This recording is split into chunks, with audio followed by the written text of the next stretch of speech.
amateur. So let's take a look at how things have been laid out this week. All 72 competitors arrived on Monday. They were treated to a practice round here at Champions Retreat on Tuesday. A lot of rain fell Sunday and Monday really to start this week, over 5 inches. So they have been playing preferred lies for both these first and second rounds, yesterday and today. That cut will be made. There will be no playoff. Ties are allowed into the final round on Saturday this year. The practice round takes place at Augusta National tomorrow. Cara Banks alongside Morgan Pressel. Let's get to some early morning highlights. It's a beautiful day out there. I mentioned it started cool but warmed up. And this is Megan Gane on the tee at the par 3 8th. She had an early double on the 3rd hole. But watch this take the slope. Rebounded nicely. This would be for her 4th birdie in a row. And she converted from good range. Hole is playing just 142 yards today. You thought Mega's approach was good? What about this from Bo Park? A sophomore at the University of Texas, taking a little bit of a different route. Dead aim. And in. That is the first hole-in-one in the young history of the Augusta National Women's Amateur. Big moment for Bo. Well, let's check in with Andrea Lignell. She performed wonderfully yesterday with that opening 67. Here she was making the turn at 18 today, having teed off on 10. And 2 birdies and 2 bogeys to this point on the card, but this would leave an easy birdie to finish her front 9. And she's pretty in pink today. No one, though, as good as Rose Zhang right now. She is on a tear. This at her first hole, picking up where she left off, really, with the putter. And with all the expectations and all eyes on her, the way she just continues to play, Cara. It's beautiful. And she's uncatchable right now. This at the par 5 3rd, her 3rd. And she just really has no weaknesses in her game. It's an enviable place to be in the game of golf. And nice wedge play. Another easy birdie, it seems. This again with the putter at 4. Just beautiful rhythm and tempo to her putting stroke. So 3 under through her first 4 holes. And then this at the par 5 9th. Look at how far she's choked up on this fairway wood here, going for the green in 2. Sawed-off finish, because you could tell how awkward that lie was.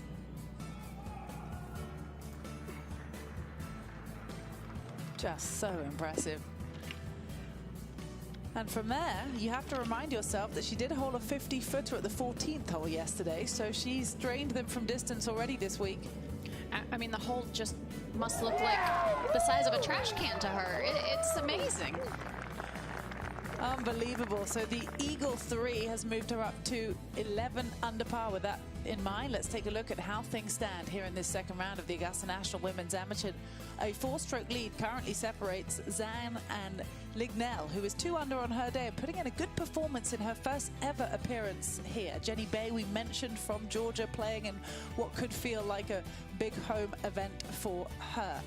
Erica Shepherd is one of 3 players to have played in all 4 editions of this championship now. And there is the young 15-year-old, Gianna Clement. What a good performance from her in her first edition, looking to make that cut inside the top 30, as are these names you're seeing right now.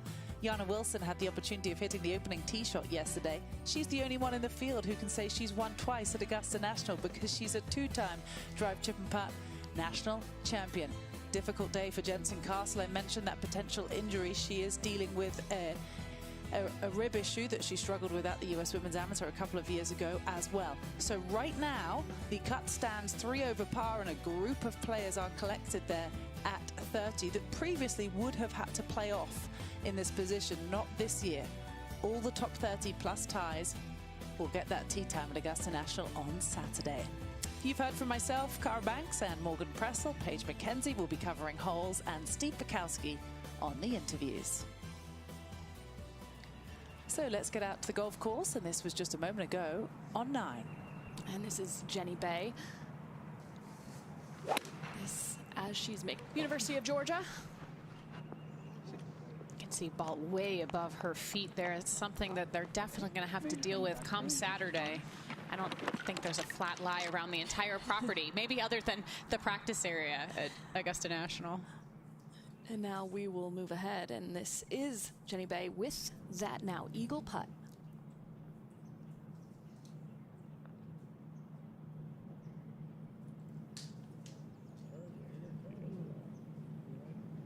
good roll at it. These par 5s do provide great scoring opportunities for the women. Rose Zhang was 4 under on the 4 par 5s yesterday. She's capitalized well, and as the leaderboard shakes out, you kind of see those players that have played the par 5s well are towards the top of the leaderboard. Well, let's go back a hole to the par 3/8, and this is Gianna Clement. She had a bit of a rough finish yesterday, a couple of 3 putts there at the very end. I think she was probably disappointed with, but has bounced back nicely today. Yeah, I was on the golf course this morning. Saw her hold a big putt on 18. She began on 10, so this her penultimate hole at 8. Playing along 8 is Jenny Park. This for her birdie. Good stroke there. And that gives her a little extra cushion on that cut line. Way to come back to after a rough start. Oh, let's go over to the 16th hole. This was a moment ago. Hannah Darlings found the greenside bunker.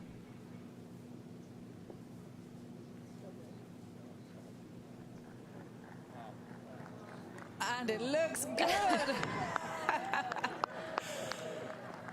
in 3, and that is huge for the cut line. You see that moves her up to 2 over par and inside the top 30. She's got her college teammate on the bag. A high five, well deserved. That gets her back to even on her day. She's got one of those closing par 5s coming up too, so that could help get even a little bit more cushion.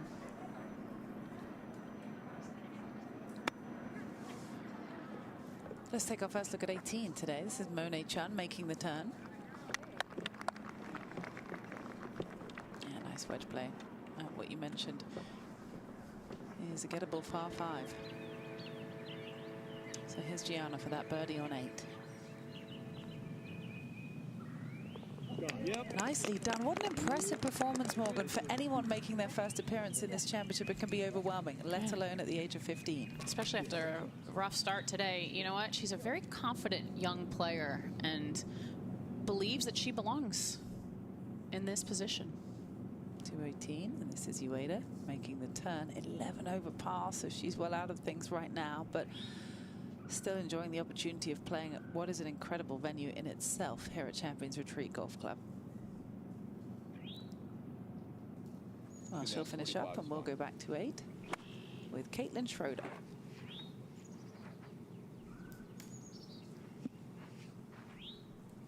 She's got 2 holes left, having begun on 10, so a couple birdies, she could get inside that cut line.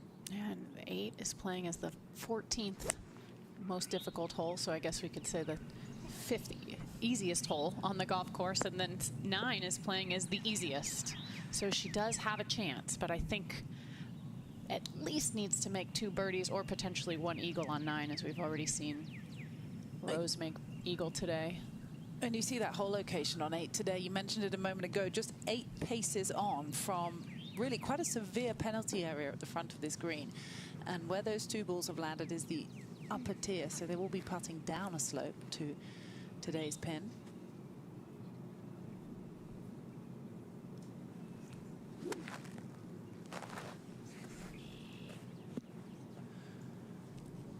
This is Tejado. Next on the tee in this group. She's 9 over, as you can see. Interestingly, though, the course played a lot more accessible yesterday than it has done in years past because of all that rain that was gathered early on in the week. So we have seen some lower scores in general. And they have moved up a few of the tees from years past as well. I think because of all that rain, the fairway certainly played a lot softer as well. That's what I'd heard from some of the players and the caddies, was that it did play a little bit shorter than they would have thought or that it had in previous years. Oh, she's holding her finish. And they're just on the top of that ridge that you mentioned. You can see the change in grain that all 3 of those participants will have to be putting through. Moving back to the 7th hole, this is Caitlin McNabb. Short par 4 for the players. Most of them not hitting driver, but leaving it just short of that fairway bunker, giving themselves a good opportunity to just with wedge in hand. Where this whole location is today, it is very accessible in the front portion. It's protected by ridges behind it that can offer some backboard support as well. So expect anything inside 15 feet. Good shot here.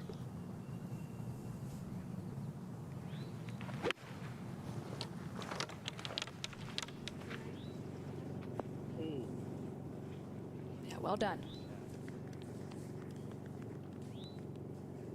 Well, we saw Hannah Darling with the great bunker shot. Now this on the 17th to save par.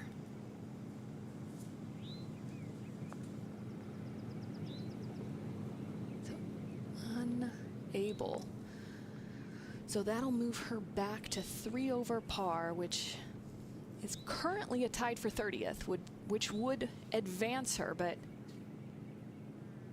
she is likely hoping to do more on the upcoming par 5 18th.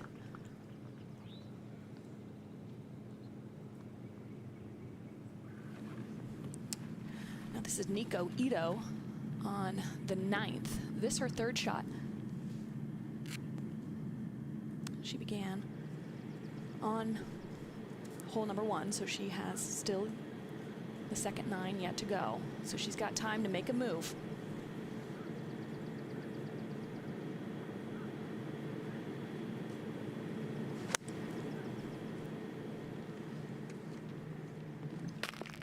Oh! An unfortunate ricochet. Where this hole location is, it's on a plateau on the top left portion, and these greens have been pretty receptive, so disappointing. And what could have been, with a little bit of backspin, a really good shot, but she still will have a shot at birdie from just off the green. And this is Lainey Fry on the 17th.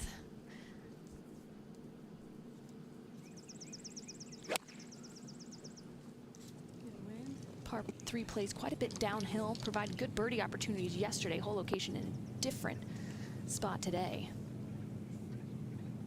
She'll have to get up and down.